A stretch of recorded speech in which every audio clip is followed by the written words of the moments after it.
2020年7月1日。この日、テスラの時価総額はおよそ2072億ドルとなり、トヨタを上回って自動車業界の世界首位に立ちました。直前の四半期に生産した台数はトヨタの約23分の1。販売網の規模でも歴史の長さでも比較になりません。ないはずの会社はどうやって優になったのか。第7系夢中所有の構造で読み解きます。始まりは2008年。量産の実績がない新興企業が最初の車、ロードスターを顧客に届け始めます。翌年6月までの累計は500台。価格は98,000ドル。産業の常識では存在しないに等しい統計の誤差のような規模でした。しかしここから電気で輸送を作り直すという物語が動き始めます。そこからの11年は虚と実の間の時間でした。赤字は続き、量産の立ち上げは生産地獄と呼ばれるほど難航します。資金は幾度も細り、それでも次の宣言は止まりませんでした。そして2019年、年間の引き渡しは36万7,500台。前年比プラス 50% に到達します。数字は少しずつ物語に追いついていきます。では、2020年7月のあの日、市場は何に値段をつけたのでしょうか。ここからは分析です。買われたのは現在の生産台数ではありません。物語が実現するその確率です。価格は今にではなくこれからにつく。この原則が23倍の台数差を飛び越えさせました。これは称賛でも批判でもなく価格形成の記述です。台数の現実も正確に置いておきます。2020年第1四半期、テスラの生産はおよそ10万3000台。同じ期間のトヨタはおよそ240万台です。市場はこの差を知った上で評価を逆転させました。23倍という距離は努力の差ではなく事業の段階の差です。だからこそこの出来事には説明がいるのです。なぜ物語は信じられたのか。分析を続けます。第1に検証可能なマイルストーン。1車種ずつ宣言し達成してみせる反復がありました。第2に一貫性。輸送の再発明という主語が10年ぶれなかった。第3に資本の再帰性。信念が資金を呼び、資金が実績を作り、実績が信念を強めたのです。どれか一つでは足りません。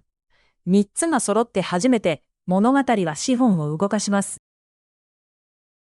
そして2020年、テスラは創業から17年で初めて通年の黒字を計上します。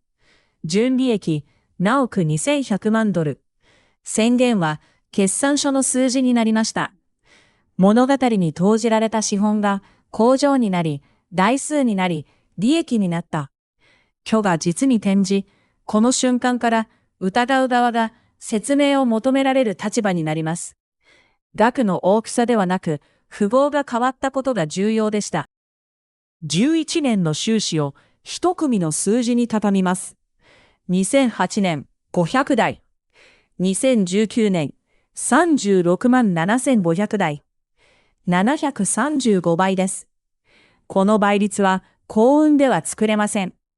宣言と達成の反復だけが作れます。1年ごとの達成が次の年の信用の担保になっていきました。夢中所有のあるは、ある朝突然生まれるものではないのです。ここまでを一行にします。宣言した今日、実で埋めたものだけが勝つ。今日掲げることは誰にでもできます。埋め切るかどうか、そこだけが後の呼び名を分けます。そしてこの原理を1300年前に一夜で実演した将軍がいました。36系の第2部、敵戦系。互角以下の相手と戦うための6系がここに並びます。その最初に置かれたのが第7系、夢中所有です。小戦系が力の使い方なら、敵戦系は認知の使い方です。原文は言います。今日にして今日にあらず、欺きしどころを実とするなり。嘘をつけ、ではありません。見せた今日、実にせよ。構造は3つの動きでできています。示す。実体より先に信じられる形を差し出す。信じさせる。相手が自分の判断で動くよう仕向ける。通す。信じ込みの陰で本物を目的地に届ける。要は3番目です。今日見せることではなく、その陰で実を運び切ることがこの経の本体です。西暦756年、安史の乱。唐の将軍長順は要求の城にこもり、霊子町の大軍に囲まれていました。守りに欠かせない矢が突きかけています。作る材料も届くあてもない。城を捨てれば道はあった。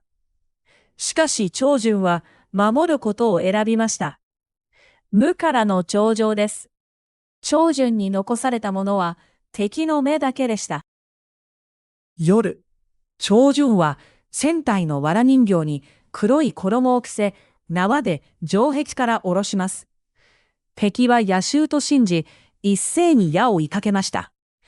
夜が明けて藁人形を引き上げたとき、そこには数万本の矢が刺さっていました。費やしたものは藁と縄と一矢だけ。城の無が敵の手から軍の命脈を集めたのです。数日後の夜、長順は同じ場所から今度は本物の兵を下ろします。敵は笑いました。また藁だ、と。笑い声がそのまま合図でした。矢は飛びません。信じ込みの影を抜けた兵たちは敵兵を吸収し、囲みは破られました。敵が信じたものを敵自身に裏切らせる。夢中醤油の完成形です。1300年を隔てて対応を確かめます。藁人形にあたるのが実体に先行する物語とプロトタイプ。敵の矢が物語に投じられた資本。本物の兵が36万7500台と7億2100万ドルの黒字。そしてまた藁だがどうせあたじと見続けた既存業界の不応者です。構造は同じ形をしています。これを道具に変えます。3つの問いです。第1に、あなたの藁人形は何か？実体に先行して掲げている宣言はあるか？第2に、集めた矢を実兵に変える期限はいつか？物語には履行の締め切りがあります。第3に、相手のまた藁だを検証したか？読み違えている静けさはないか？問いに答えられない物語はまだ藁のままです。最後に境界線を引いておきます。同じ構造は埋め損なえば別の名で呼ばれます。規模でも注目でも引けを取らなかった会社があります。血液検査の革新を掲げたセラノスは2018年3月に SEC から提訴されて和解し、2022年1月、創業者は投資家への詐欺、4つの罪状で有罪評決を受けました。虚と詐欺を分けるものは実で埋めたかどうかです。次に大きな物語を聞くとき、問うてほしいのです。それはいつ実で埋まるのか。埋めたものだけが無から有を生んだと呼ばれます。第7形、夢中醤油でした。